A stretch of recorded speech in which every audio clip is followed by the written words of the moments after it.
The performance as a whole was aesthetically very striking, pleasing. It was beautiful to look at.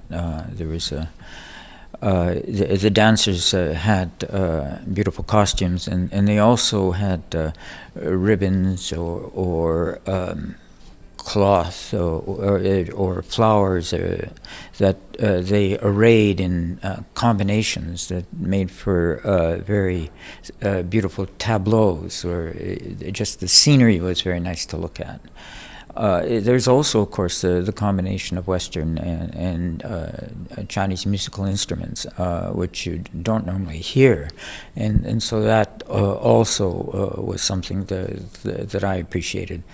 And the choreography was different. I'd seen the Shenyun before, and it seems more than once. And they have a new performance every year, and it seems each year it gets better in terms of imagination, in terms of presentation, and in terms of skills of the dancers. So, on the whole, I thought it was definitely worthwhile attending. 作为加拿大著名人权律师麦塔斯先生对神韵描述了当今中共迫害法轮功的舞剧产生了强烈的共鸣。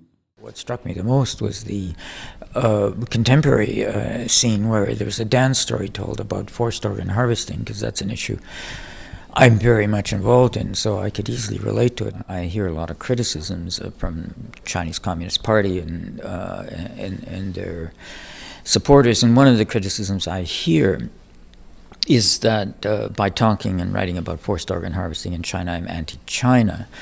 And I think this kind of dance story makes the opposite point. That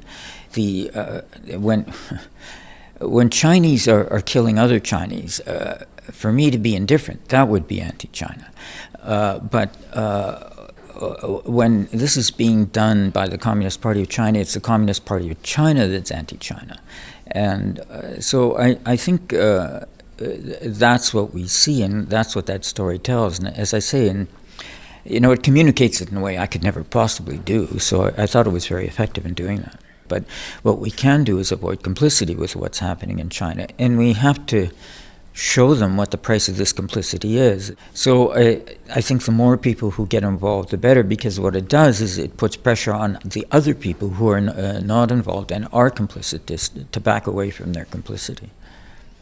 麦塔斯先生感佩神韵复兴中华传统文化的使命，让人们看到共产主义之前的中国，并且他祝愿神韵早日回归中国。 It was drawing on pre-communist Chinese traditions, the Buddhism, the Taoism, and you can see it in Shenyun. It's very much connected to the pre-communist traditions. I mean, I think it's important to keep the cultural heritage of all the different peoples in the world alive and vibrant. But for the communists, that was a threat because they see something before communism as against communism. That communism was supposed to wipe away the old culture, and they are aghast at its continuation. So I think it is important to keep it going. It's regrettable that right now one can only keep it going outside of China, but eventually one can hope it will return to China. 新唐人电视台记者李薇、舒灿，加拿大温尼伯报道。